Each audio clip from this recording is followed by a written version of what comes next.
Moses আয়োজিত ফেরিওয়ালার গল্প ও কথায় আপনাদের সকলকে সাদর আমন্ত্রণ। আমাদের আজকের এই অনুষ্ঠানের যিনি অতিথি হিসাবে আমাদের সাথে থাকছেন, তিনি আমার খুব পরিচিত। ওনার নাম আমরা যেভাবে জানি সেটা হচ্ছে বি করিম। পুরো নামের যেটা হয় সেটা উনি আমাদেরকে জানাবেন। আপনাকে স্বাগতম বি করিম ভাই। আপনাদেরকেও সবাইকে শুভেচ্ছা। যে যেখানে আছেন, বিপদে যারা আছেন তাদেরকে বলি সব ঠিক হয়ে যাবে, সবার উপর শান্তি বর্ষিত হোক। আর বি করিমের অর্থ হচ্ছে বাহারুল করিম। আমি সাধারণত বলি যাতে বদমাশ করিম বা উল্টাপাল্টা কিছু বলে ফেলি, আসলে সে বাহারুল করিম। অনেক ধন্যবাদ। অনেকেই আমার যতটুকু জানা যে আপনার এই নাম নিয়ে অনেকের কনফিউশন ছিল, আসলে বি করিম মানে কি, মানে কনফিউশন বলতে জিজ্ঞাসা ছিল। এবং আপনি মনে হয় আপনার কোন এক পোস্টে এটা সম্পর্কে জানিয়েছিলেন, আমার যতদূর মনে পড়ে। সুপ্রিয় দর্শক মন্ডলী, আজকে আসলে আমি যে মানুষটার সম্পর্কে কথা বলছি, আমি তাকে ব্যক্তিগতভাবে চিনি কারণ তিনি ওয়েডিং ফটোগ্রাফার, যাকে আমরা বলি উনি ছবি ফেরি করেন। বিয়ের ছবিটাই মূল, এছাড়াও বিভিন্ন ফটো শুট উনি করে থাকেন। আমরা তার মুখ থেকেই শুনবো তার গল্প, তার ছবি ফেরি করার গল্প। ব্যক্তিগত জীবনে তার সাথে আমার পরিচয় এরকমই একটা ওয়েডিং প্রোগ্রামে, এবং পরবর্তীতে আমার সৌভাগ্য হয় তার সাথে আমার বিয়ের ফটোগ্রাফি করার। তো আমি আবারও তাকে অনুরোধ করব তার বিষয়টা, একেবারে শুরুর বিষয়টা, মানে ব্যক্তিগত বিষয় উনি যদি, যেমন উনি ওনার নামটা বললেন, আপনি কোথায় থাকেন ভাইয়া, কি করছেন এখন, এবং আপনার পরিবারে কে কে আছে আমাদেরকে যদি একটু জানান। শুরুতে বলি, আমি এভাবে আসলে ইন্টারভিউ টাইপের অনুষ্ঠানে মোটেও কি বলে এটারে, ওই ফিট হওয়া বলে না, আমি ফিট টিট হই না আর কি। আমি নিজের মতো চলি, নিজের মতো কথা বলি। আচ্ছা, আমি আমার মধ্যে কথা বলি, ঠিক আছে? আমি আমার বাড়িতে কুষ্টিয়াতে, আমি কুষ্টিয়াতে থাকি। আমার দুটো মেয়ে আছে, বউ আছে, মা আছে। আর পেশাটা হচ্ছে ওয়েডিং ফটোগ্রাফি। যেহেতু বলছেন ওয়েডিং ফটোগ্রাফি, আমি হচ্ছে মোটামুটি ফটোগ্রাফিটা শুরু করি হচ্ছে আমি 2002-এ। শুরু করাটাও বেশ একটা ভয়াবহ একটা ঘটনার মধ্যে দিয়ে হয়েছে। সেটা হচ্ছে আমি একবার বাসা থেকে পালাইছিলাম 2002-এ। আমি আর আমার একটা বন্ধু মিলে সাইকেল ভ্রমণে করব বলে বাসা থেকে আমি 20,000 টাকা দিয়ে পালাইছিলাম। আর যেহেতু বাড়ি থেকে পালাচ্ছি, সাইকেল ভ্রমণ করব, তো ছবি তো তোলা লাগবে। তো 2002 সালে তো মোবাইল টোবাইল ছিল না, এমনি ক্যামেরাও ছিল অনেক দুরূহ ব্যাপার, একটা ক্যামেরা অন্য একটা ব্যাপার। যাকে আমি বাইতুল মোকাররম যেটা মার্কেট আছে ওখানে গেলাম। গিয়ে কিছুই জানি না ক্যামেরার ব্যাপারটা। তো এক দোকানে গিয়ে, ক্যামেরার দোকানে গিয়ে বললাম, ভাই দূরের জিনিস কাছে আনাতে এরকম একটা ক্যামেরা আমাকে দেন। তুমি আমাকে জেনিত নামে একটা ক্যামেরা দিবেন, যেটা হচ্ছে রাশিয়ান ক্যামেরা, রাশিয়ান একটা কোম্পানির ক্যামেরা জেনিত। সেটা লোহার মতো, লোহারই ক্যামেরা বলা যায়, যদি আপনি ভারী। মাথাও কাটানো যাবে। এখনকার ক্যামেরার গুলো না, অনেক ভারী। এবং 3,000 টাকা দিয়ে আমি ক্যামেরাটা কিনছিলাম, সেকেন্ড হ্যান্ড, রং করা ক্যামেরা। উপরটা রং করে আমাকে বিক্রি করে দিয়েছে নতুন ক্যামেরা বলে। কিন্তু যদিও সেকেন্ড হ্যান্ড ক্যামেরা দিতে ভুল বলে, মিথ্যা কথা বলে, তারপরেও ক্যামেরা দিয়ে আমি টানা কয়েক বছর কাজ করছি। এবং কাজ করছি বলতে যা পাইতাম তুলতাম, ছবি তুলতাম। গাছের ছবি, পাতার ছবি, মানুষের ছবি, ফকিরের ছবি, ফকিরের পায়ের ছবি, পায়ের নখের ছবি, যা পাইতাম সব তুলতাম।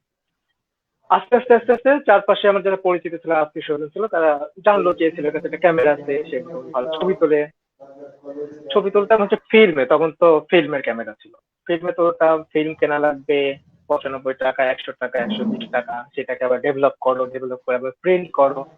প্রিন্ট করার পরে যে মেশিন থেকে যে প্রিন্ট করে যে ছবিটা বের হয় না, এই হ্যাঁ। ছবিটা যখন দেখতাম, যে সুখটা পেতাম, সেটা হচ্ছে, তুলনা করা অন্যায় হবে, তাও তুলনা করব। সেটা হচ্ছে একটা মা যখন তার বাচ্চাকে পৃথিবীতে আনে, তখন যে সুখটা না, কাছাকাছি। আমি তুলনা করতেছি না, আর তুলনা করলে সেটা অন্যায় হবে। তারপরেও বলবো, যারা ফটোগ্রাফি করেন তারা এটা বুঝবেন, যে যখন একটা ছবি তৈরি হচ্ছে বা মেশিন থেকে বের হচ্ছে, এই টাইপের একটা সুখ লাগে। সুখ পাইতাম। সুখ পেতে তো হবে না, তখন তো আমি হচ্ছে বেকার, কেবল হচ্ছে এইচএসসি পাস করছি। এটা টাটকা বেকার।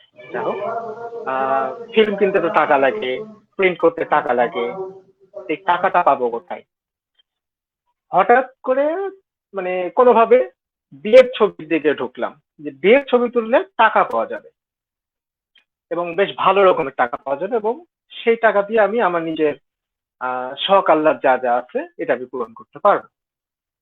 প্রথমে ঢুকছিলাম হচ্ছে জাস্ট টাকা কামাইতে, যে আমাকে টাকা কামাতে হবে, এটা একটা ভালো পদ্ধতি। কারণ আপনি গাছের ছবি, এই রাস্তার ছবি, বান্দরের ছবি তুলে সেগুলো পেপারে দিবেন, পেপার থেকে টাকা পাবে, এটা একটু স্লো। এটাও সম্ভব, অনেকেই করে, অনেকে যারা স্ট্রিট ফটোগ্রাফি করেন বা এরকম করেন করেন। আমি মূলত বিয়ের ছবি তুলতে হচ্ছে টাকা কামাইতে। আস্তে আস্তে যেটা বুঝলাম যে বিয়ের ছবিটা আমি, আমার মনটা টানতেছে। মানে একটা বিয়ে হচ্ছে, একটা মেয়ের বিয়ে হচ্ছে, সেই মেয়ের হচ্ছে বিয়ের দিন তার আনন্দ থাকে, কষ্ট থাকে, তার বাবা তার মায়ের মানে এক কোনায় দাঁড়ায় দাঁড়ায় একটা অচেনা পরিবারকে দেখা, যে আজকে তাদের মেয়েটার বিয়ে হয়ে যাচ্ছে, বিদায় হয়ে যাচ্ছে। আহ এক একজনের যে ইমোশন গুলো সেগুলো ক্যামেরা বন্দি করা, প্লাস শুধু ক্যামেরা বন্দি করা তা না, ক্যামেরা বন্দি করার পরে ক্যামেরা বন্দি করার পরে যখন সেই ছবিগুলো তাদেরকে দেয়া হচ্ছে, তাদের থেকে যে রিয়াক্ট আসতেছে, যে ভাই আপনি এই ছবিটা তুলছেন, যখন প্রশংসা করতো, যখন প্রশংসা আসতে শুরু হলো, তখন বুঝলাম যে ঠিক আছে, এই কাজটা আমার ভালো লাগতেছে। যেটা হচ্ছে আত্মা থেকে যেটা টান লাগে না, আমার মনে হচ্ছিল যে আমার ঠিক আছে, এই কাজটা করতে আমি আত্মায় একটা সুখ পাচ্ছি। সহজ কথা হচ্ছে আমি আত্মায় সুখ পাচ্ছিলাম। এরপরে এই নেশাটা, মানে আহ এই নেশাটা আপনার আসলে, আমি বলবো ছবি তোলাটা আপনার কিছুটা নেশা, আমার কাছে মনে হয়েছে। নেশা, অবশ্যই আমি নেশা। আপনাকে যখন প্রথম দেখি, আমি যখন আপনাকে প্রথম দেখি আমার কোনো একটা কলিগের বিয়েতে আপনি ফটোশুট করছিলেন, এবং আমার আরো একজন কলিগ আপনাকে, আপনার সাথে আমার পরিচয় করায় দেয়। তো আমার কাছে তখন আপনার যে ছবি তোলার যে প্যাশনটা, মানে এটা দেখে মনে হয়েছিল যে এটা আপনার একটা নেশা। এবং পরবর্তীতে এসে যখন আমি এফবি তে আপনার সাথে যুক্ত হই, এখন একটা ট্রেন্ড হয়ে গেছে এখন নতুন করে, বিশেষ করে করোনাকালীন এই দুঃসময়ে সবাই সবকিছু যা কিছু করছে এফবি তে প্রচার হচ্ছে। বাট আপনার এফবি, আমি যদি ভুল না করে থাকি 2012, আমি 12 থেকে সম্ভবত আপনার সাথে যুক্ত, 2011-12 এরকম। আপনার তখন থেকে এফবির মাধ্যমে আপনার কাজের পাশাপাশি যে মেসেজ গুলো আপনি দিতেন, এই নেশার থেকে কেন, মানে মাথায় আসলো যে আপনার এই নেশাটাকে পেশা, এবং এই পেশার মাধ্যমে মানুষকে এই ধরনের বিষয়গুলো মানুষের সামনে তুলে ধরা আর কি, এটা যদি একটু সাথে যোগ করেন।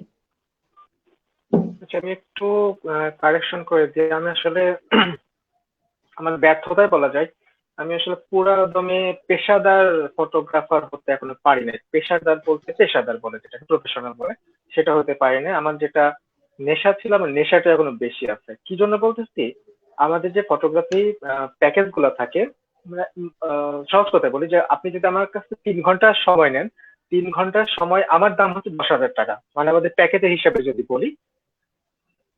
কিন্তু আমি যে 10,000 টাকা নিব, আপনাকে 3 ঘন্টা সময় দিব, 3 ঘন্টা বা 5 ঘন্টা সময় দিব, আমি না আহ, পুরাপুরি প্রফেশনাল হতে পারি নাই। কেন পারি নাই? মানে যেটা দেখি বেশিরভাগ সময় যে আমাদের অন্যান্য ফটোগ্রাফাররা যেটা করে, সব সময় একটা বিয়েকে সিনেমা বানায় ফেলার চেষ্টা করা হয়। বিয়ে তো একটা সিনেমা না, যে সবকিছু সাজায় গোছায় থাকতে হবে। আমি ঠিক আছে, একটা বোর ভালো ছবি পাইনি, সে বিদায় হচ্ছে, কান কান্না করতে করতে বিদায় হচ্ছে, কিংবা কবুল করার সময় লেখে বা যে সাইনটা করে কবুল করার সময়, সিগনেচার করে। এখন সাইন, তার নাম লিখতেছে, আহ, যেটা হচ্ছে কাবিন নামাই বা যাই হোক, তখন একটা মেয়ের ইমোশনের, মানে মনের যে অবস্থাটা থাকে, ওই সময় যদি আমি বলি আপু একটু ক্যামেরার দিকে তাকান, একটু হাসেন, আমি এগুলো পারি না। আমি একটা বই, ভালো কিছু ছবি পাইনি, ঠিক আছে, সে যখন বিদায় হচ্ছে কাঁদতে কাঁদতে, তখন কিন্তু আমি বলতে পারবো না যে আপু একটু কান্নাটা থামান, চোখটা মুছেন, আসেন আর কিছু ছবি তুলে, কারণ আমি ছবি পাইনি। আমি এগুলো পারি না। এরকম আরো অনেকগুলো লিস্ট করা যাবে, যেটার কারণে আসলে ওয়েডিং ফটোগ্রাফি যে ইন্ডাস্ট্রিটা বাংলাদেশে আছে, মুরব্বীরা যারা যেগুলো চালান, অধিকাংশ এগুলো কোনো কেয়ারই করে না। সবাই একটা ব্যাপার থাকে যে একটা বিয়েটাকে সিনেমা বানাতে হবে। এটা একটা বিরক্তিকর একটা ব্যাপার চলে আসছিল আমার আমার মধ্যে, যার কারণে 1 বছর আগে, ঠিক 1 বছর আগেই আমি ঘোষণা দিয়ে ফেলছিলাম যে আমি আর ওয়েডিং ফটোগ্রাফি করবো না। করবো না বলতে এরকম নাটক মানে বিয়ের ছবি তুলতে গিয়ে নাটক করতে পারবো না। যাকে, আর আপনি যেটা বললেন যে আমি আমার পেশার মাধ্যমে, ওয়েডিং ফটোগ্রাফির মাধ্যমে বা এফবি পেজের মাধ্যমে আমি যে সামাজিক বিভিন্ন সমস্যার যে মেসেজ গুলো দিয়ে থাকি, এটা আসলে কবে থেকে শুরু করতে আমি নিজেও জানি না। আমার যেটা মনে হয় যে আমরা যখন একটা টিভি চ্যানেলে একটা নাটক দেখি, যে কোনো দেখি, কথা কথা একটা ইত্যাদি দেখতেছি, যে ইত্যাদি হয় না, ইত্যাদি দেখতেছি, ইত্যাদি যখন দেখায়, একটা চ্যানেল দেখায় আমাকে, কেন দেখায়? মানে ওদের লাভটা কি? ওদের লাভটা হচ্ছে মাঝে মাঝে বিরতিতে বিজ্ঞাপন দেখায়, তাই না? তো বিজ্ঞাপন যারা দিচ্ছে তারা হচ্ছে ওই চ্যানেলকে টাকা দিচ্ছে, একটা চ্যানেল তো এভাবেই চলে, বিজ্ঞাপন দিয়ে দিয়ে। তো আমার ফেসবুক প্রোফাইলে মানুষ বেশিরভাগ দেখতে আসে হচ্ছে বউদের ছবি, স্বাভাবিক বউদের ছবি তো সবারই একটা নর্মাল একটা কৌতূহল থাকে। তো স্বাভাবিক সবসময় একটা ভিড় থাকে যে এখানে গেলে বউদের ছবি দেখা যাবে, বা বিভিন্ন এলাকার, কারণ আমি তো সারা বাংলাদেশ ঘুরে ঘুরে কাজ করি। আমার এমন না যে শুধু ঢাকাতে কাজ করলাম বা কোস্টাতে, আমার এক জায়গায় বসে থাকলে বরং ওই ঝামেলা লাগে। অনেকে বলে যে আমার এত ঘুরতে সমস্যা, আমার আবার উল্টাটা, আমার এক জায়গায় বসে থাকলে আমার মানে টেনশন লাগে যে কোথাও যাচ্ছি না কেন, কি ঝামেলা, বাসে নাই কেন, আমি এই শহরে নাই কেন, ওই শহরে নাই কেন। তো আমার প্রোফাইলে মূলত মানুষ এরকম, যখন দেখলাম সবাই আসতেছে, দেখতেছে, লাইক করতেছে, কমেন্ট করতেছে, আমি দেখলাম যে এটাকে আমি একটু ইউজ করতে পারি, যে টিভি চ্যানেল ওয়ালাদের মতো। তখন আমি কি করলাম, ঠিক আছে, আর তুমি আমার প্রোফাইলে বউদের ছবি দেখতে আসছো, পাশাপাশি হয়তো রক্তদান নিয়ে আমি একটা পোস্ট করলাম, হেলমেট পরে যে বাইক চালাতে হয় এটা বোঝায় বোঝায় একটা পোস্ট করলাম, কিংবা সমাজের যে কোনো সমস্যা নিয়ে এটা বানাই টানাই একটা ইমোশনাল কিছু তৈরি করে পোস্ট করলাম। তুমি আমার বিয়ের ছবি তুলতে দেখতে আসছো, ওইটা দেখো, পাশাপাশি এটাও দেখো। দেখার পরে যদি মনে হয় যে ঠিক আছে, এটা ঠিক বলছি কি ভুল বলছি, এটা বিচার তো এক একজন করবেই। তো এটা করতে করতে করতে করতে মানে মানুষের গালিগালাজ তো খাইলাম আমি অনেক, অনেক অনেক খাইছি, যে অধিকাংশ যেটা বলে যে লোকটা ফেম সিকার, লাইক খোর, হ্যান ত্যান। আমি নিজেও বলি যে আমি আসলে একটা অ্যাটেনশন সিকার। আমি বি করি, অবশ্যই একটা অ্যাটেনশন সিকার। কে না এটা, কে না? একটা মানুষ, একটা মুরব্বী, যেই হোক, যে বয়সে হোক, যখন একটা নতুন শার্ট একটা মানে নতুন একটা লুঙ্গি পরে বের হচ্ছে, তার মনেও কিন্তু একটা উদ্দেশ্য থাকে বা একটা ইচ্ছা থাকে যে কেউ না কেউ আমাদেরকে দেখুক যে আমি একটা নতুন একটা কাপড় পরছি। এটাও কিন্তু একটা অ্যাটেনশন সিকার। কিন্তু এই জিনিসটা, যে অ্যাটেনশন আমি চাচ্ছি, এটা আপনি কোন দিক থেকে নিবেন, নেগেটিভ দিক থেকে নিবেন না পজিটিভ দিক থেকে নিবেন, সেটা কিন্তু আপনার উপর নির্ভর করতেছে। ঠিক আছে, সেটা কিন্তু আপনার উপর নির্ভর করতেছে।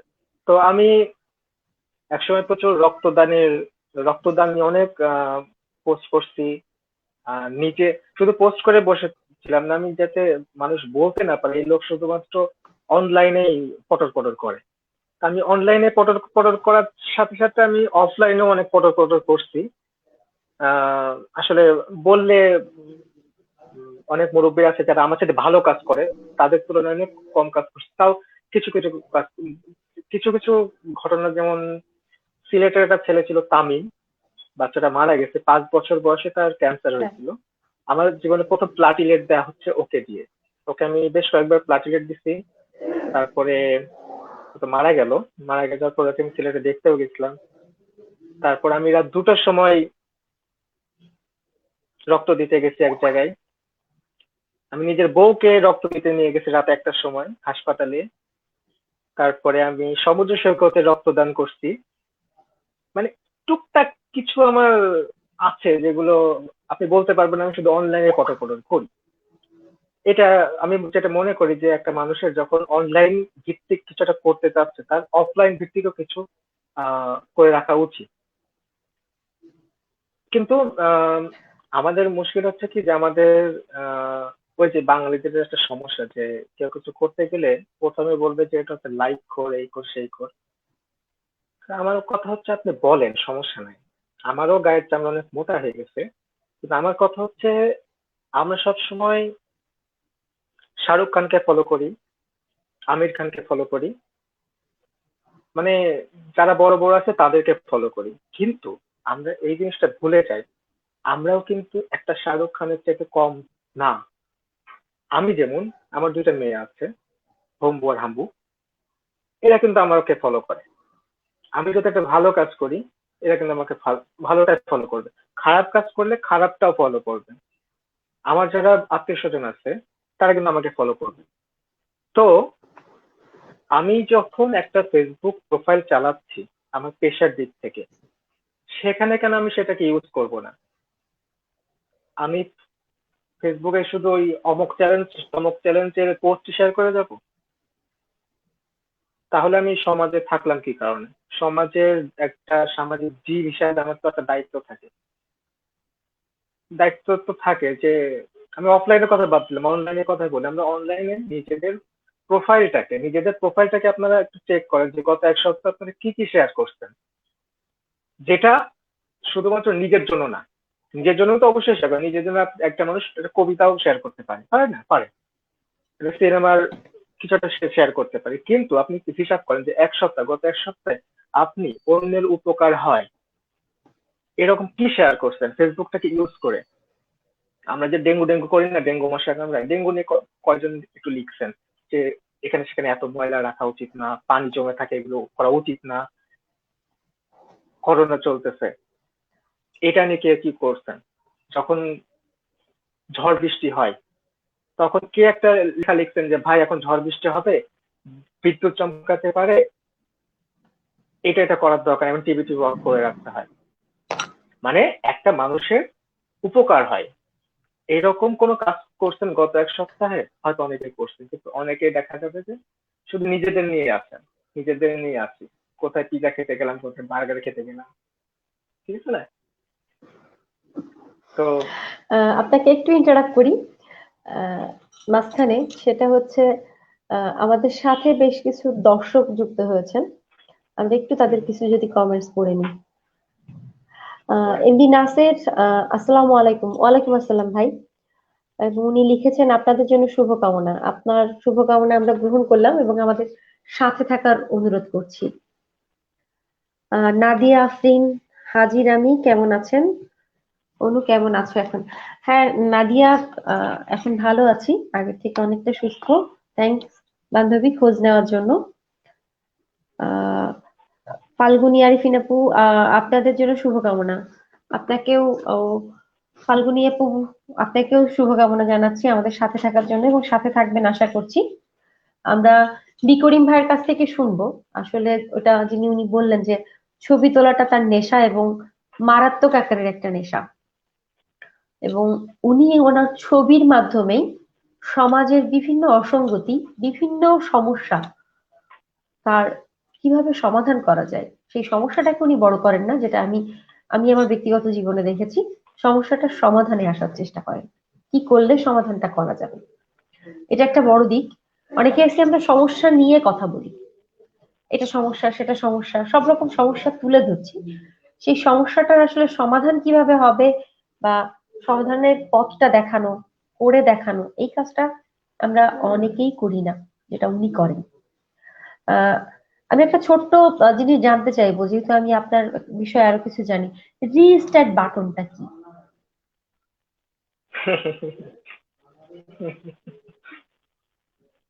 রিস্টার্ট বাটন, রিস্টার্ট বাটনের আগে গত 4-5 বছর আগের একটা ঘটনা বলি। গত 4 থেকে 5 বছর আগে, আমার মনে নেই, যাকে রোজার সময়, রোজার 1 মাস হচ্ছে আমাদের কোনো কাজ থাকে না। আমরা তো বিয়ের ছবি তুলি, রোজার মাসে তো বিয়ে শাদী হয় না। রোজার মাসে যেটা হয় সেটা হচ্ছে বিভিন্ন জায়গায় মিলাদ মাহফিল হয়, ইফতার মাহফিল হয়, তো সেখানে আমাদের সাধারণত ছবি তুলতে ডাকে না। তো পুরা রোজার মাসটা আমরা যারা বিয়ের ছবি তুলি, যারা ওয়েডিং ফটোগ্রাফার, এরা কিন্তু বেকার থাকে। আমরা কি করি, 1 মাস হচ্ছে জমানো টাকা বসে বসে খাই। তো 4-5 বছর আগে আমার একবার মনে হলো যে এই যে 1 মাস আমি বসে বসে থাকছি, আমি তো আর কোনো কাজ করি না, মানে বিয়ের ছবি তোলা ছাড়া আমার আর কোনো পেশা নাই, আর কোনো ব্যবসা পাতি নাই, কিছু না, ইচ্ছাও নাই, পারিও না। পারি না বলতে করি না, সময় পাই না। তা আমার মনে হলো আমার এই 1টা মাস আমার কিছুটা করা দরকার। আমি কি করলাম, অটো চালাইলাম, যে 3 চাকার যে ব্যাটারি চালিত গাড়ি, অটো চালাইলাম। অটো চালাইলাম এই কারণে, আমি দেখতে চাচ্ছিলাম যে একটা তথাকথিত সামাজিক যে স্তর থাকে না আমাদের, আমাদের তো বিভিন্ন স্তর থাকে, যে ডাক্তার ইঞ্জিনিয়ার যারা তারা উপরের স্তরে, তারপরে এটা মুদি দোকানদার একটু নিচু স্তরে, রিক্সাচালক যারা আরো একটু নিচু স্তরে, এই যে তথাকথিত যারা আমাদের যে মুরব্বীরা যে ধাপ ধাপ ধাপ করে স্তর বানাই দিচ্ছে। আমি আহ, আমাদের শহরে হচ্ছে 3 তলা বাড়ি, আমার না, আমার বাবা। আমাকে মূলত পালে হচ্ছে আমার মা আর আমার বউ। আমি নিজেও কিন্তু নিজেকে পারি না, আমি অতটা বড়াই করে বলতে পারবো না। আমি এই জন্য বলতেছি যে আপনারা চিন্তা করেন যে এই মানে আমাদের এই সামাজিক স্তরে একটা 3 তলা বাড়ির ছেলে, শহরের বাড়ি 3 তলা বাড়ির ছেলে হঠাৎ করে অটো চালাচ্ছে, যাচ্ছে কেমন না? এখন অনেকে বলবে যে ওই ওই যে লাইক খোর, লাইক মানে অ্যাটেনশন চাওয়ার জন্য ইয়ে করছে। আমার উদ্দেশ্য ছিল হচ্ছে আমি 3 তলা বাড়ির একটা ছেলে একটা ছোট কাজ করতে পারবো কিনা, সেটা অটো চালা। আমি পারছি, আমি পুরো 1 মাস অটো চালাইছি, মাস্ক পরতাম, গামছা থাকতো, আমি কাউকে দেখতে দিতাম না নিজেকে, ওইটা নিয়ে আমি আসলে কোনো শেয়ারও করি নাই ওই ঘটনাটা। তো ঘটনাটা পুরোটা হচ্ছে একটা এক্সপিরিয়েন্স ছিল নিজের উপর দিয়ে, যে এই কাজটা আমি করতে পারবো কিনা, 1। আর 2 ছিল যে পরিচিত মানুষরা কে কি ভাববে আমাকে নিয়ে, বেশিরভাগই নেগেটিভ ভাববে। মজার ব্যাপারটা কি জানেন, মজার ব্যাপারটা হচ্ছে যেহেতু আমার মুখে মাস্ক থাকতো, মুখ তো বন্ধ থাকতো, কপালে মাথা এই রিক্সাওয়ালা যেরকম মাথায় গামছা বাঁধা হয়ে থাকতো, আমাকে চেনা যেত না। আমার পরিচিত অনেকে আমার অটোতে বসছিল, আমার পাশে বসছিল। বেশিরভাগেরই যে রিক্সাওয়ালা অটোওয়ালাদের সাথে যে বিহেভ করে ওই রকম ছিল, খারাপ। মানে অন্য সময় তাদেরকে দেখে অনলাইনে বা অফলাইনে অনেক বড় বড় লেকচার মারছে, হ্যান করেন না ত্যান করেন না, কিন্তু বাস্তব জীবনে তাদের যে অবস্থা, আমি নিজে লজ্জা পাইতাম। পরে দেখলাম যে মাস্ক পরে আসলে ভালো করছিলাম, যে আমাকে যে ওরা আবার লজ্জা না পেয়ে। এটা আমার পুরো একটা একটা পরীক্ষা ছিল আমার নিজের উপর দিয়ে। দেখে ওটা তো গেল, ওটা হচ্ছে 4-5 বছর আগের ঘটনা। আর গত বছর যেহেতু আমি বললাম যে ফটোগ্রাফি ছেড়ে দিচ্ছি, ওয়েডিং ফটোগ্রাফি করবো না। করবো না বলতে যে যারা নাটক করতেছে তাদের কাজ করবো না, করছি। যারা অরিজিনাল আমার কাজ কতটুকু তাদের কাজ একটু করে করছি, এটা প্রচার করিনি। ওয়েডিং ফটোগ্রাফি করবো না, তো খাবো কি, খাইতে তো হবে। আমার যেহেতু চামড়া মোটা, আমি তো আহ তথাকথিত ছোট কাজই করব। মানে সমাজের স্তরে মুরব্বীরা যে স্তরগুলো রেখে দিতে, আমি একদম নিচের কাজটাই করব, যেহেতু আমার ঝামেলা আছে আমার মধ্যে। আমার খুব শখ ছিল যে একটা ভ্যানে দোকান হবে, এবং সেখানে সুপার মার্কেটে পাওয়া যায় এরকম কিছু জিনিস থাকবে। নর্মাল জিনিসও থাকবে, কিন্তু ঢাকার বড় বড় সুপার মার্কেটে যে জিনিস পাওয়া যায় সেটা আমার ভ্যানে থাকবে।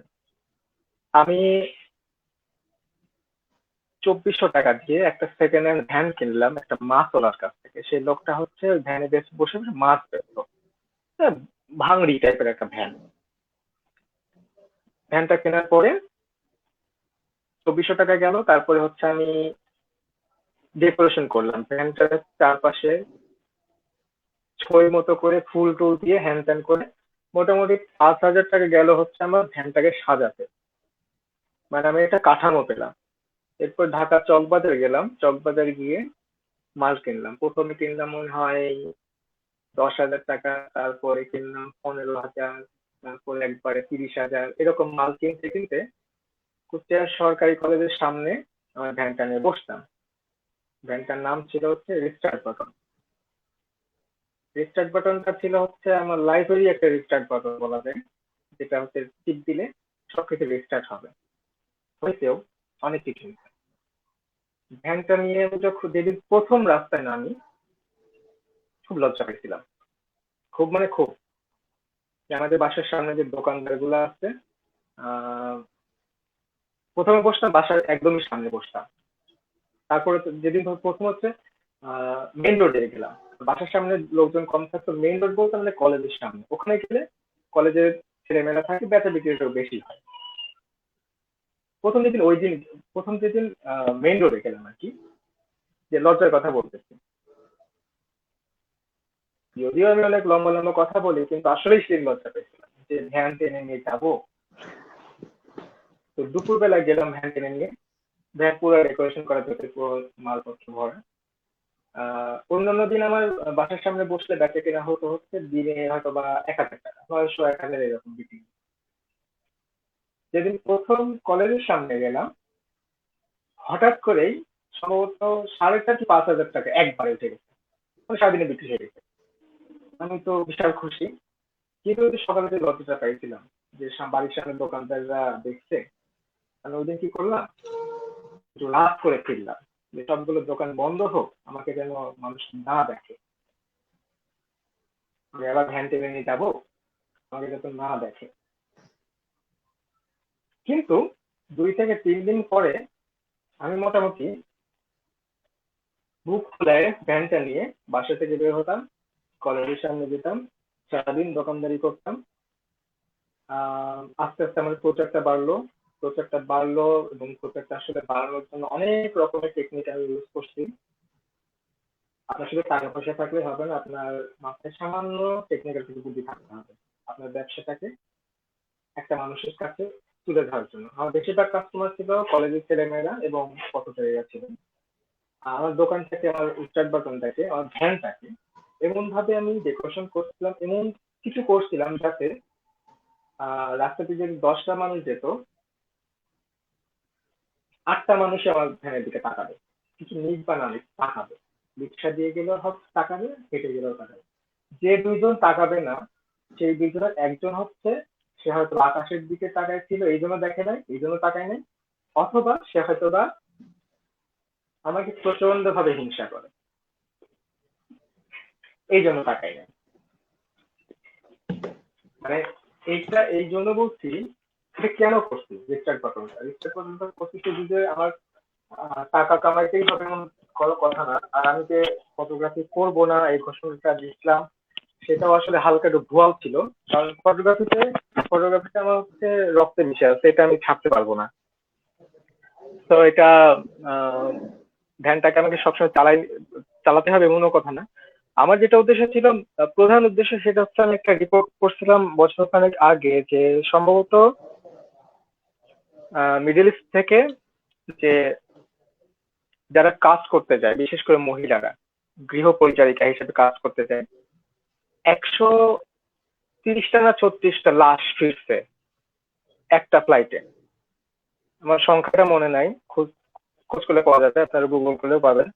আমি চিন্তা করলাম যে এতগুলো লাশ ফিরতেছে, মানে ফিরলো, মানে এরা কাজ করতে গেছে, আরো তো আছে যারা জীবিত, সেটাও ব্যাপার না। আমার প্রশ্ন হচ্ছে, দেশে কাজের এতই অভাব, যে আমাকে মহিলারা, বিশেষ করে মহিলারা, পুরুষদের কথা বাদ দিয়ে, মহিলারা মিডিল ইস্টে যাচ্ছে, বিভিন্ন দেশে যাচ্ছে কাজ করতে, দেশে মানে বাংলাদেশে কাজের এত অভাব। আসলে বাংলাদেশে কাজের মোটেও অভাব না। বাংলাদেশে যেটা আমরা ওই যে বিভিন্ন কিসের গ্রুপ বলে ওগুলো, নারীবাদী গ্রুপ নাকি যেন বলে, ট্যাবু ট্যাবু করি না।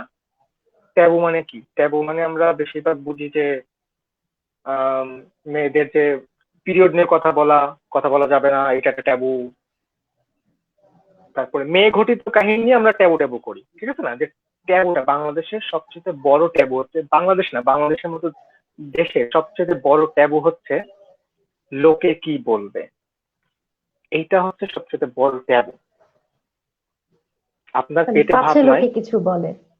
পাছে লোকে কি বলে।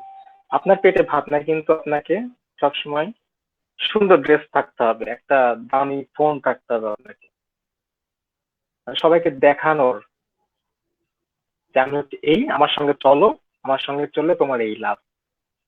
কিন্তু কেন? আপনি যেমন তেমন থাকতে সমস্যা কি? আমি যে এখন আজকে জীবনে প্রথম লাইভে আসছি, আমার পেছনে যে ঘরটা কিন্তু গোছায়ও নাই, ওখানে আমার ক্যামেরার ইকুইপমেন্ট পড়ে আছে সব আওলা ঝাওলা, এখানে বিছানা আমার মেয়েদের খেলনাপাতি পড়ে আছে আওলা ঝাওলা। আপনি আমাকে দেখবেন, আমার আসল রূপটা দেখেন। যদিও গোসল করে আসছে শ্যাম্পু দিয়া, গরম লাগতেছিল। আমাদের মেইন ট্যাবুটা হচ্ছে বাংলাদেশের মতো দেশে যে মানুষ কি বলবে, ঠিক আছে? তো এটা আমি ভাঙতে চাইছিলাম যে কেন মানুষ বিদেশ যাবে, একটা বিদেশ গেলে অন্তত 6 থেকে 10 লাখ তো লাগবে। আমরা যখন একটা কাজের বয়স হয় আমাদের, তখন কি করে হয় বিদেশ যায়, বিশেষ করে নিম্ন মধ্যবিত্ত বা গ্রামের দিকে যারা আছে, হয় বিদেশ যাচ্ছি, না হলে ঘুষের টাকা দিচ্ছি, ঘুষ দিয়ে টাকা চাকরিটা নিচ্ছি। আর একটা কাজ করি, খুব সুন্দর একটা কাজ আমরা বাংলাদেশিরা, সেটা হচ্ছে যৌতুক। টুক করে বিয়ে করে টুক করে যৌতুক নিই। মানে যৌতুকটাও খুব স্টাইলিশ আমরা নিই, যাতে যৌতুক যৌতুক মনে না হয়, কিন্তু নিই। অধিকাংশ ফ্যামিলিতে নিই। এই ওয়েডিং ফটোগ্রাফির উপরে বিরক্তি ধরার এটাও একটা কারণ। অনেক সুন্দর সুন্দর ফ্যামিলিতে দেখতেছি যারা অ্যাকচুয়ালি ওরা যৌতুক নিচ্ছে, যাকে। তো এটা এটা করে আমরা হচ্ছে আমাদের নিজেদের কর্মজীবন শুরু করি। কেউ বিদেশ যাচ্ছি 6 লাখ 10 লাখ খরচ করে, কিন্তু কেউ ঘুষের টাকা দিচ্ছি, কেউ যৌতুক নিয়ে কিছুটা করার চেষ্টা করছে, কিন্তু নিজে কিছু করার চেষ্টা করতেছি না। নিজে কিছু করা মানে এখন অনলাইনে বিজনেস, আমি সেটাও বলতেছি না, অনলাইনের কথা বাদই দিলাম। অনলাইন তো এখন শুরু হয়েছে, ঠিক আছে না?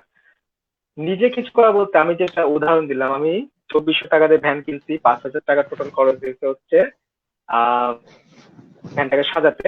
তারপরে আমি যেটা কয়েক মাস পরে বুঝলাম, আমার ওই ভ্যান থেকে আমি কিন্তু পুরাপুরি রানিংও করি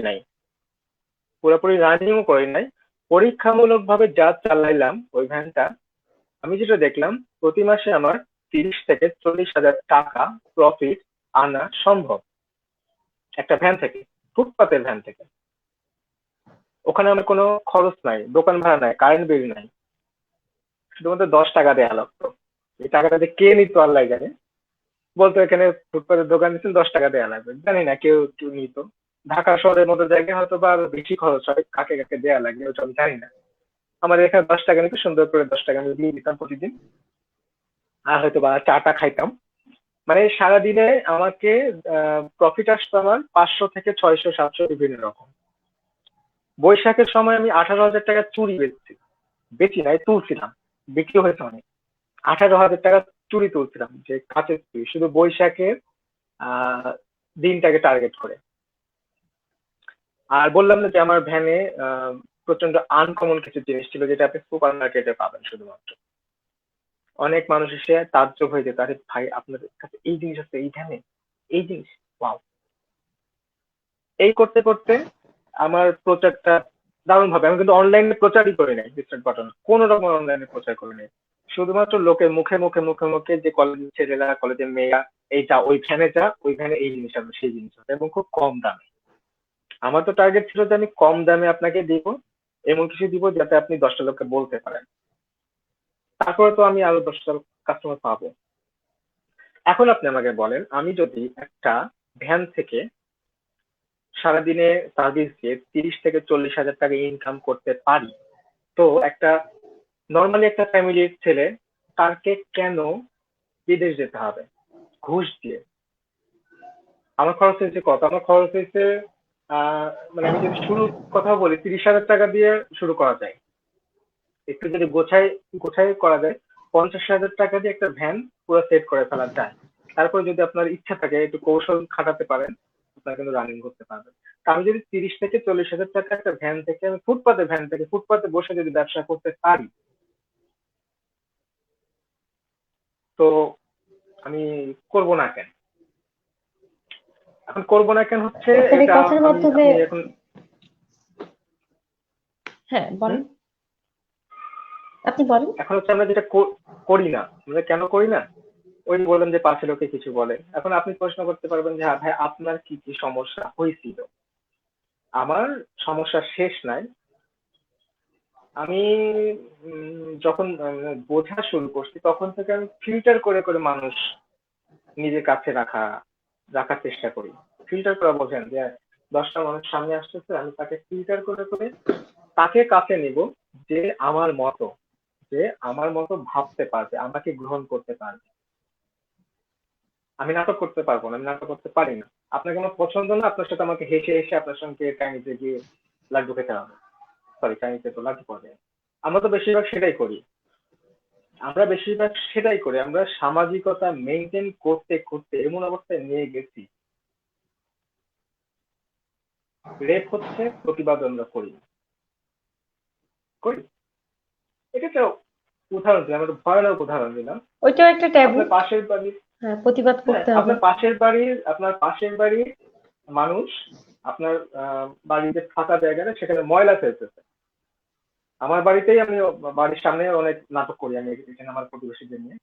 আপনার পাশের বাড়ির মানুষ আপনার সামনে যে ফাঁকা জায়গাটা সেখানে ময়লা ফেলতেছে, আপনি তাকে নিষেধ করতেছেন না। কেন করতেছেন না? নিষেধ করলে তার সাথে আপনার সম্পর্কটা নষ্ট হবে। আপনার বন্ধু সিগারেট খাচ্ছে, আপনি তাকে নিষেধ করতেছেন না। কেন? করলে তার সাথে আপনার সম্পর্ক নষ্ট হবে। এই সম্পর্ক নষ্ট হওয়ার ভয়তে ভয়তে আমরা প্রতিবাদ করা ভুলে গেছি। একটা ভুলকে ভুল, মানে সঠিককে সঠিক বলতে ভুলে গেছি। এই যে রেপ হয়, যারা প্রতিবাদ করেন না, এই যে মিছিল করে, আমার খুব হাসি লাগে, খুব হাসি লাগে আমার। এটা কোত্থেকে আসে আপনাদের? মানে গোড়ার দিকে ছোট ছোট সমস্যায় আমরা কেউ আসলে হাত দিই না। আমাদের তো ওই চর্চাটাই নাই। আমি আমি আমি নিজে পারতেছি না আমার প্রতিবেশীকে শাসাতে, তাকে বোঝাতে যেটা ঠিক না। আপনি কেন কেন ময়লা ফেললেন? এই ময়লা থেকে যে পোকাটা হবে, যে জীবাণুটা হবে, সেটা আমার বাচ্চাকেও অ্যাটাক করবে, আপনার বাচ্চাটাকেও অ্যাটাক করবে। এটা আপনি বোঝেন না? এটা কেন করলেন? করলেন না। আপনি এখানে কেন মনে করেন? আমি তো এই কাজটাই করতে পারতেছি না। আমি এই প্রতিবাদটাই করতে পারতেছি না। আমি যাচ্ছি বড় বড় মিছিলে প্রতিবাদ করতে। তো এটা আমরা করতে পারি না। এই না করতে পারার কারণে যখন হচ্ছে যে অর্থনৈতিক যে ব্যাপারটা থাকে, আমি যে ব্যবসার কথা বললাম, আমরা এটাও করতে পারি। আমরা একটা বয়স হবে 20 বছর 25 বছর, যখন আমাদের চাকরি বয়স হবে, তখন আমাদের পড়াশোনা শেষ হবে। তখন হয় আমরা মামাকে ধরবো, চাচা ধরবো, মানে যারা ডাক্তার ইঞ্জিনিয়ার হয়ে গেল তারা তো হয়ে গেল। আমাদের বেশিরভাগ বাবা মা তো চাই হচ্ছে ছেলে ডাক্তার হয়ে না, না ইঞ্জিনিয়ার হয়ে না। সিরিয়াস দেখেন নাই, বাচ্চা হওয়ার পর পরই ওর বাপ হচ্ছে ছেলেকে বলে যে মেয়েরা বেটা ইঞ্জিনিয়ার হয় না, কয়েক সেকেন্ড পরে। সেই বেটা, সে আসলে কি হতে চাইছে কেউ কিন্তু জিজ্ঞেস করে না। সে হচ্ছে পরে ওয়াইল্ড লাইফ ফটোগ্রাফার হতে চাইছে, তাই না? আমরা তো সিরিয়াস দেখে খুব হাততালি দিই। নিজের উপরে চালাই কয়জন? আমি বলবো আমি নিজের উপরে চালাই। আমি ওয়েডিং ফটোগ্রাফার হইতে চাইছি, আপনার এই কিন্তু কথার মাধ্যমে অনেক। হুম, আপনার এই কথার মাধ্যমে একটা বিষয়ে চলে এসেছি। আমাদের এই গ্রুপটাতে আসলে যারা আমাদের সাথে এই মুহূর্তে আছেন, তারা অনেকেই আছেন যারা অনলাইন না অফলাইনেও বিজনেস করেন। এবং এটা সত্যি কথা যে করোনার এই দুঃসময়ে অনলাইন আমাদেরকে একটা বড় প্ল্যাটফর্ম তৈরি করে দিয়েছে। ঘরে বসে অন্তত অনেকেই কাজ করছে। এবং তাদের ভিতরে যিনি আমাদেরকে আজকে একটু আগে আমাদেরকে মেসেজ করেছেন, ফাল্গুনী আপু, আমি ওনার সাথে আমাদের এই ফেরিওয়ালার গল্প কথায় বসেছিলাম। উনি ওনার নিজের হাতে রান্না, যেমন রান্না খাবার, হোমমেড খাবার উনি তৈরি করেন এবং পোশাক আছে।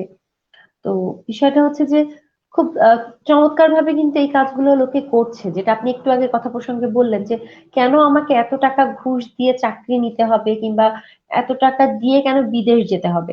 তো আপনার এই ফটোগ্রাফি পেশা নিয়ে আমাদেরকে আরো একদিন কোশ্চেন করেছেন বৈশাখী, আমাদের বান্ধবী, পোশাক বিক্রির ক্ষেত্রে ফটোগ্রাফি কতটা জরুরি, এটা উনি একটু জানতে চেয়েছেন, যেহেতু আপনি ফটোগ্রাফিতে আছেন। তন্দ্রা রানী উনি বলেছেন আপনাদের কথা শুনতে ভালো লাগছে। হান্নান গাজী অনেক দূর থেকে আমাদের শুনছেন। হান্নান, আশা করি আপনি ভালো আছেন। আমাদেরকে অভিনন্দন জানিয়েছেন। তো বিষয়টা হচ্ছে যে আহ, আপনি আপনার জায়গা থেকে আপনার নেশা এবং সেই জায়গার মাধ্যমে যেমন মানুষকে বোঝাচ্ছেন, পাশাপাশি আমি জাস্ট একটু জানতে চাচ্ছি আপনার এই রিস্টার্ট বাটন সম্পর্কে আপনি বলছেন ছিল, এখন কি নেই? না, এখন নেই। কারণ হচ্ছে আমি তো ফটোগ্রাফি তো করতেছি এখন। আর আহ, আমি সময় দিতে পারছিলাম না। আর সবচেয়ে বড় কথা হচ্ছে করোনার কারণে আমাদের যে মেইন যে কাস্টমার, কলেজের ছেলেমেয়েরা, কলেজই তো বন্ধ। তো অন্য সময় হ্যাঁ। হয়তো বা আমাদের ওখানে একদিনে 3,000 5,000 টাকা বিক্রি হতো। করোনা যখন শুরু হলো, সবকিছু যখন লকডাউন শুরু হয়ে গেল, তখন হয়তো বা সারাদিনে 500 টাকাও বিক্রি হয়নি। আর এখন তো আরো আমাদের হচ্ছে ওয়েডিং এর সিজন। এখন তো আমি নিয়মিত মানে ছবি তুলতেছি, বিভিন্ন জায়গায় যাচ্ছি, ঘোরাঘুরির মধ্যে থাকছি। এখন আসলে সময় দেওয়া হচ্ছে না। আর সব থেকে বড় কথা আমাদের মেল কাস্টমার এখন নাই। আর আরেকটা ব্যাপার বললে হয়তো বা অনেকে মাইন্ড করবেন, সেটা হচ্ছে আমার ইচ্ছা ছিল যে রেজিস্টার্ড পর্যন্ত কারো হাতে দিয়ে রাখা, কিন্তু সেরকম ছেলে পেয়ে নাই। আমাদের বলি না আচ্ছা। আমাদের দেশে নাকি এত বেকার, কিন্তু যখন আপনি একটা কিছু কাজ কাউকে দিতে যাবেন, দায়িত্ব দিচ্ছেন, তখন কাউকে পাবেন না, তখন সবাই জমিদার একজন। আর পোশাক বিক্রির ক্ষেত্রে ফটোগ্রাফি কতটা জরুরি? পোশাক বিক্রির ক্ষেত্রে মানে আপনি একটা জিনিস বিক্রি করবেন, সেটা আহ ছবি তুলে সেটাকে উপস্থাপন করা, এটাই কি ব্যাপারটা? হুম, মেবি এটা ঠিক। সেটাই। তো সেটা যদি হয় যে সেক্ষেত্রে জরুরি তো অবশ্যই, কারণ এখন হচ্ছে কাস্টমার, আপনি একটা আলপিন হ্যাঁ, বেচেন হ্যাঁ। কিংবা একটা জাহাজ বেচেন, যেটাই বেচেন না কেন, মানুষ সেরাটা চায়, সেরাটা চায় এবং দেখে নিতে চায়। যেহেতু অনলাইনে আপনি নাড়াচাড়া করে দেখতে পাচ্ছেন না, চোখে দেখাটা দেখতে হবে। তো ফটোগ্রাফিটা তো অবশ্যই জরুরি। সেক্ষেত্রে আপনি পোশাক বিক্রির ক্ষেত্রে আহ ছবি তোলাটা, পোশাকের ছবি তোলাটা আমার মনে হয় জরুরি। এবং এটা কে কিভাবে করবেন আমি জানি না, তবে আহ আমার মনে হয় যদি একটু এক্সেপশনাল কিছু করতে পারেন, যে আপনি চিন্তা করেন যে অন্যরা এইভাবে ছবি তুলছে, আমি ওইভাবে ছবি তুলছি, সেক্ষেত্রে হয়তো আপনার কাস্টমারকে চমক দেওয়া যাবে। আমি সবসময় এটা বলি যে কাস্টমারকে চমকাই দিতে হবে, আপনি যেটাই বেছেন না কেন। একটা বড়ের আচারও দেখতে যান আপনি, আপনি যদি কাস্টমারকে একটা কিছু বলে চমক দেখান। যেমন আমরা আয়না দেখতাম, একটা উদাহরণ দিই। রিক্সার বাটনে সুন্দর সুন্দর ওই ডিজাইন করা আয়না থাকতো কিছু। তো আয়নাগুলো ছিল রিক্সার বাটনের একটা প্রধান আকর্ষণীয় জিনিস। আমি ওখানে লিখে রাখতাম এক এক সময় একটা কথা। একবার লিখছিলাম যে এই আয়নাতে এমন কোনো ম্যাজিক নেই যেটাতে আপনাকে সুন্দর দেখাবে। এই আয়নাতে এমন কোনো ম্যাজিক নেই যেটাতে আপনাকে সুন্দর দেখাবে, আপনি এমনিতেই সুন্দর। এই আয়নাতে এমন কোনো ম্যাজিক নেই যাতে আপনাকে সুন্দর দেখাবে, আপনি এমনিতেই সুন্দর। এই কথাটা যারা যারা যেত তারা তারাই পড়তো। পড়ার পরে ওদের মুখে যে হাসিটা লেগে থাকতো না, আমি লুকায় লুকায় দেখতাম। আর ওরা কি করতো, ছবি তুলে নিয়ে যেত, ছবি তুলে ওগুলো প্রচার করতো বিভিন্ন জায়গায়। আমার কিন্তু নিজের একটু প্রচার করা লাগে না অনলাইনে, রিক্সার কথা।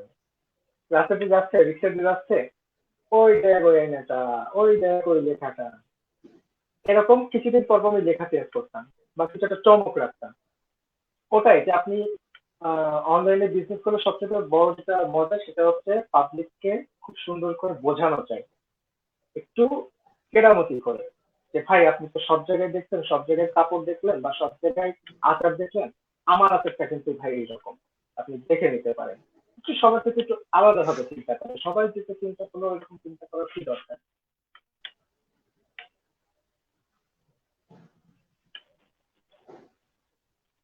তারপর আমি সেটা বকবক করবো?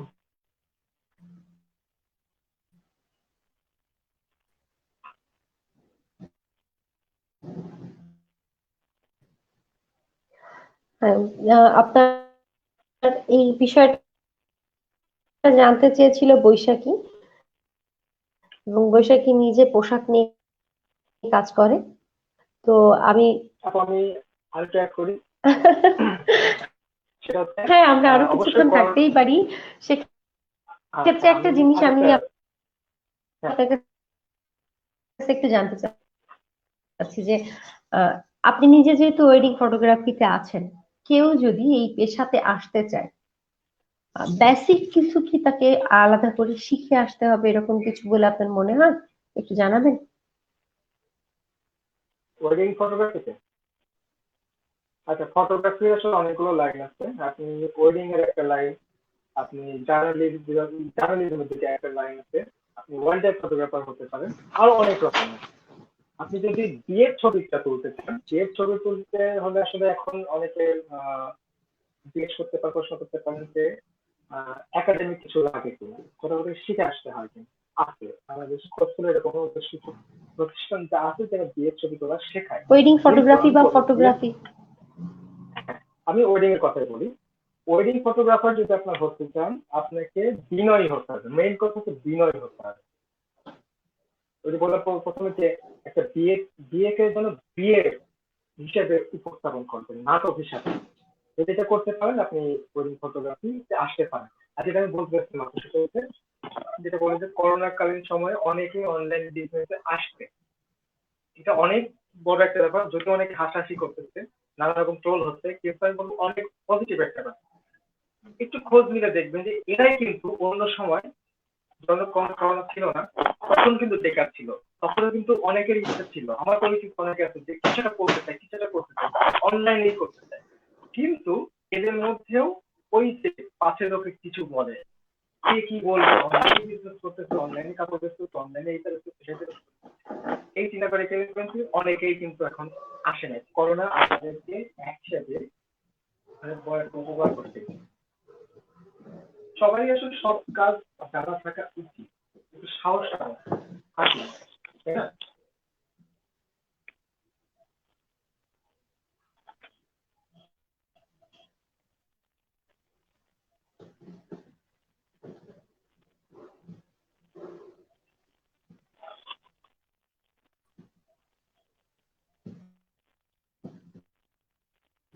ঠিক করে আছি।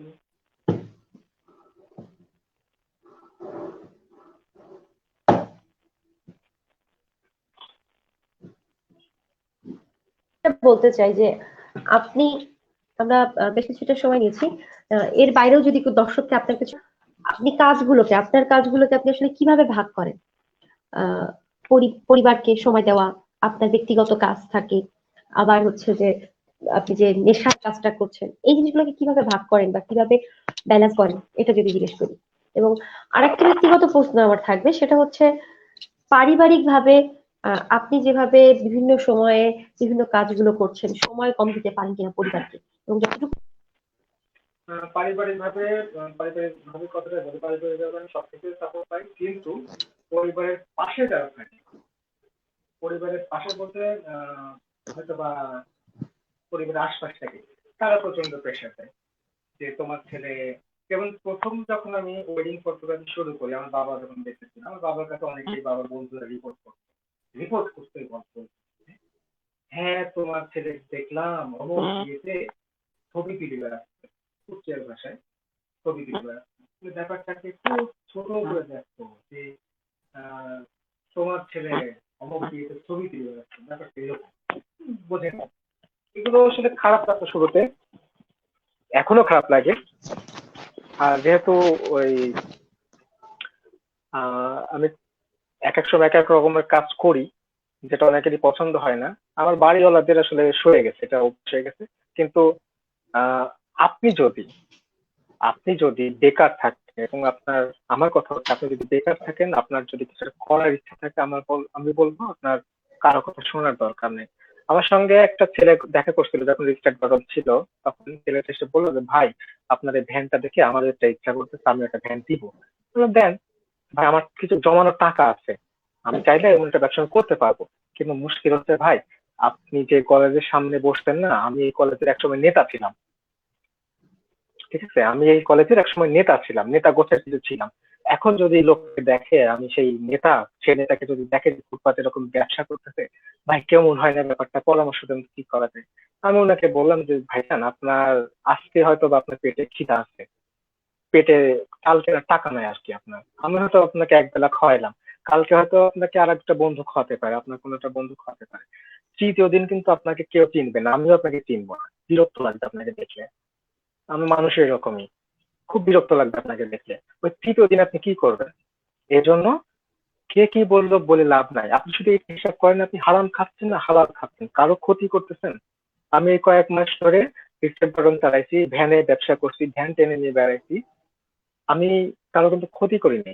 কিন্তু আমার পরিচিত অনেকে আছে, আমার সামনে দিয়ে যাচ্ছে, তাকে বন্ধু নিয়ে যাচ্ছে, আমার দিকে তাকাচ্ছে না।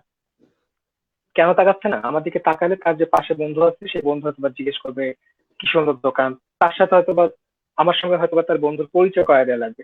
এই লজ্জায় সে আমার দিকে তাকাচ্ছে না। আমার পরিচিত অনেক আত্মীয় স্বজন আছে যারা আমার সঙ্গে এখন কথা বলে না, তখনও বলতো না, এখনো বলে না যে তুই তো ভ্যান চালাইছি, ভ্যানের ব্যবসা করছিস। ব্যাপারটা এরকম না যে আমার অর্থনৈতিক অবস্থা খুব পড়ে গেছে এই জন্য আমি ভ্যানের ব্যবসা করছি, ব্যাপারটা সেরকম না। আমি মানুষ ফিল্টার করতে নামছিলাম এক, পাবলিককে দেখাতে চাইছি যে 30-40 হাজার টাকা ইনকাম করে, সেটা দুই, আরো অনেক কারণ আছে। আর ওটাই যে আপনার যেটা ইচ্ছা থাকবে আপনার সেটা অ্যাডজাস্ট করবে। আপনার যদি চুরি করতে ভালো লাগে, আপনি চোর হন, আপনি অনেক উন্নতি করতে পারবেন। আমাদের দেশের সমস্যা হচ্ছে আমরা যে কাজ আমাদের পছন্দ না আমরা সেই লাইনে বসে থাকি। আমাদের অনেক ডাক্তার আছে যারা ডাক্তার হওয়ার কথা ছিল না, ডাক্তারে বসে আছে, তাদের এখন ভালো লাগে না কাজ, রোগী দেখতে ভালো লাগে না। অনেক ইঞ্জিনিয়ার আছে যাদের ইঞ্জিনিয়ার হওয়ার ইচ্ছাই ছিল না, কথাই ছিল না। তার হয়তো ইচ্ছা ছিল ট্রেনের টিটি হওয়া, যে ট্রেনে আমি ঘুরবো, টিকিট কাটতে কাটতে আমি সারা দেশ ঘুরবো। তার বাপ হয়তো তাকে ইঞ্জিনিয়ার বানায় বসে আছে, সে তার এখন ইঞ্জিনিয়ারিং ভালো লাগে না। আমার সাথে এরকম বহু ছেলে মেয়ের পরিচয় আছে, মাঝে মাঝে কথা হয়, তারা দুঃখ করে যে ভাই আপনার মতো সাহস করতে পারলাম না। এইটাই যে আসলে আপনি যদি আহ, নিজেকে সুখ না দিতে পারেন, একটা কাজ করতেছেন সেখানে যদি আপনি নিজের আত্মাকে সুখ না দিতে পারেন, রাতে আরাম করে ঘুমাতে না পারেন, লাভ নাই।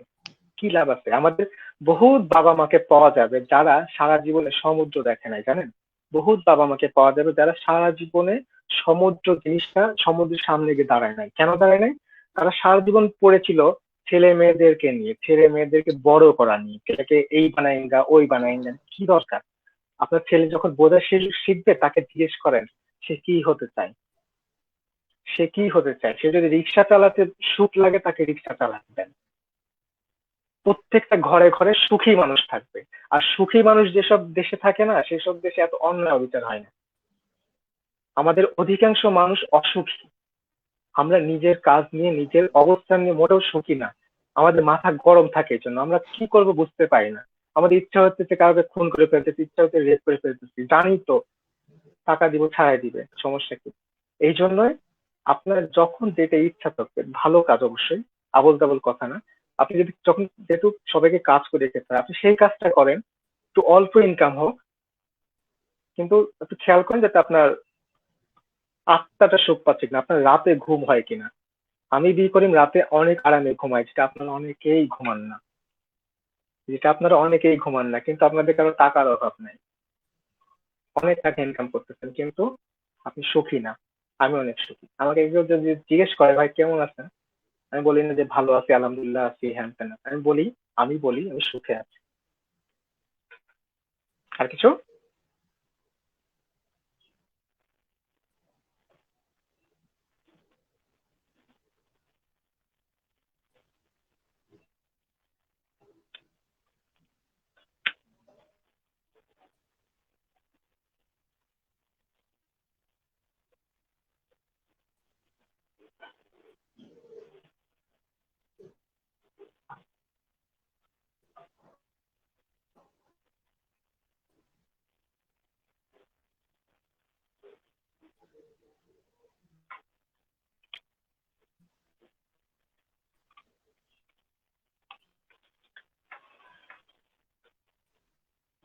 আপনি শুনতে পাচ্ছেন?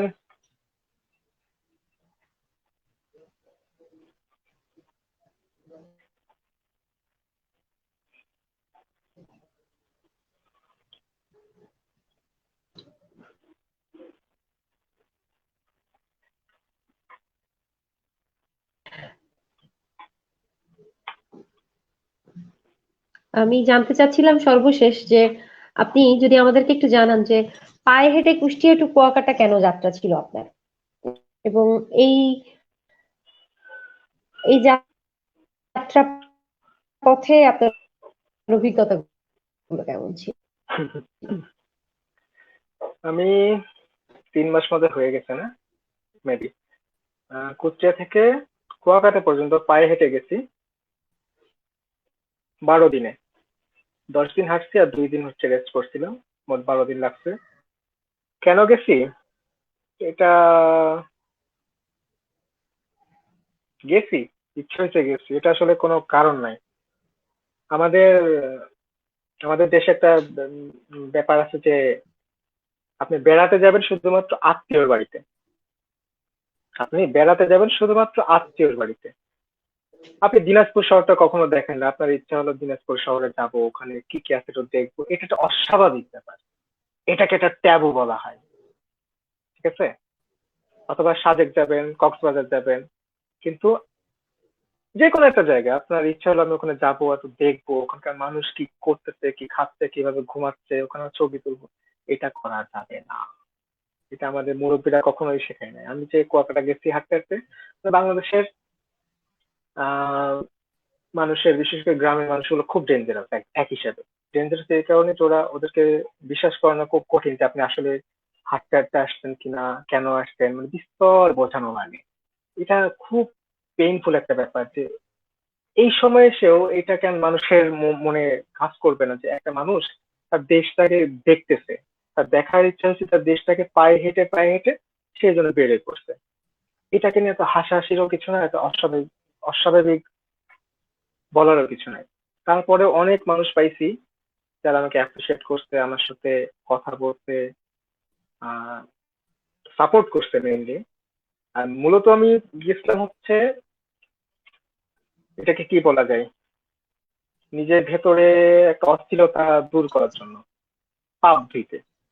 যে আমি 13 দিন ধরে, সরি 12 দিন ধরে হাঁটতে হাঁটতে যাবো, গিয়ে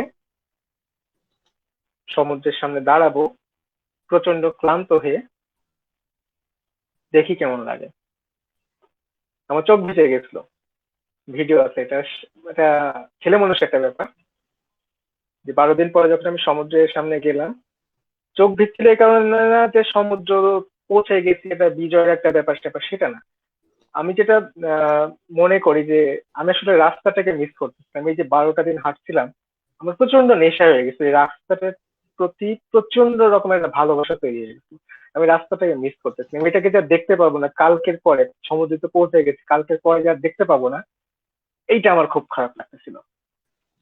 সবারই যেটা করা উচিত, এরকম এরকম ভ্রমণ করা উচিত। শুধুমাত্র আমি এসি গাড়িতে করেই অমুক জায়গায় যাচ্ছি তমুক জায়গায় যাচ্ছি, কি দরকার? সাইকেলে যান।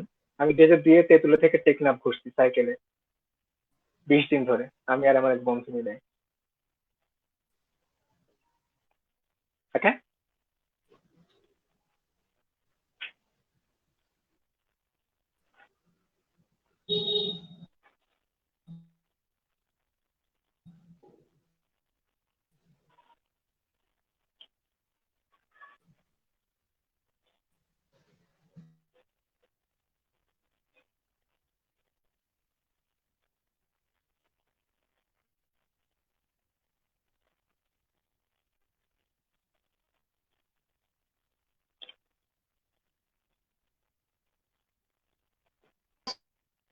এবং আহ,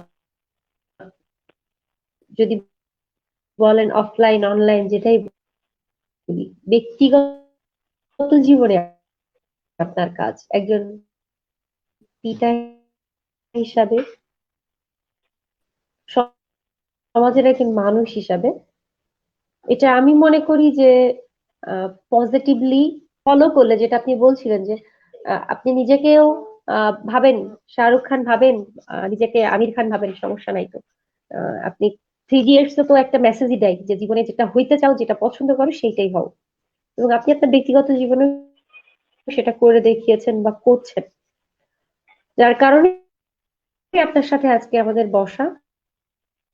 এবং আজকের এই কথাগুলোর মাধ্যমে যারা এই গ্রুপে আছেন, যারা এটা দেখছেন, হয়তো তাদের ছোট ভাই বোন বা বড় ভাই বোন বা আত্মীয় স্বজন যেই থাকুক, তাদের কাছেও এই মেসেজটা দেওয়া যে যেখানে যেভাবে আছি তার জায়গা থেকে অন্যায়ের খুব ছোট্ট একটা প্রতিবাদ যদি করি, তাহলে এত বড় র্যালির পরবর্তীতে দরকার হবে না।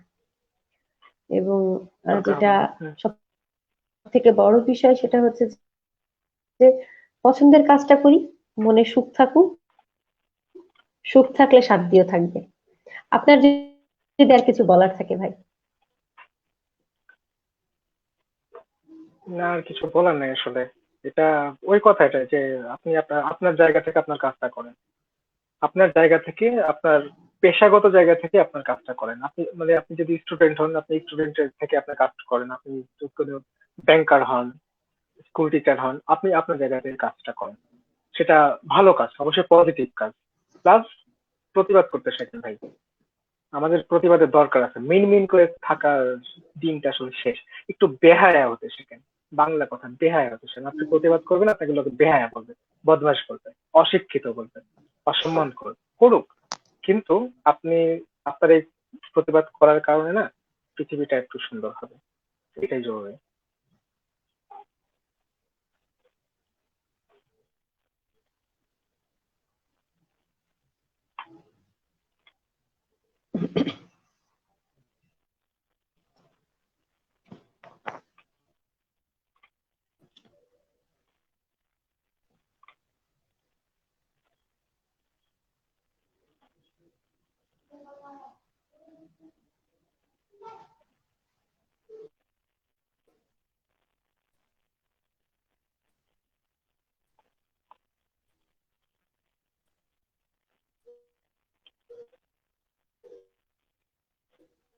আপনি কি শুনতে পাচ্ছেন?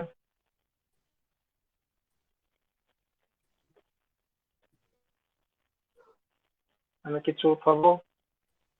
1 ঘন্টা হয়ে গেছে, কিন্তু পাবলিক বিরক্ত হবে। ভালো থাকবেন, আর আশা করি পরবর্তীতে আবারও আমরা আপনার সাথে কথা বলতে পারবো। ইনশাল্লাহ। আর আমাদের সাথে যারা এতক্ষণ ছিলেন তাদেরকে আবারও অভিনন্দন এবং আমাদের সাথে থাকার জন্য ধন্যবাদ। সবাইকে সকলে ধন্যবাদ। সুস্থ থাকবেন, ভালো থাকবেন। শুভরাত্রি।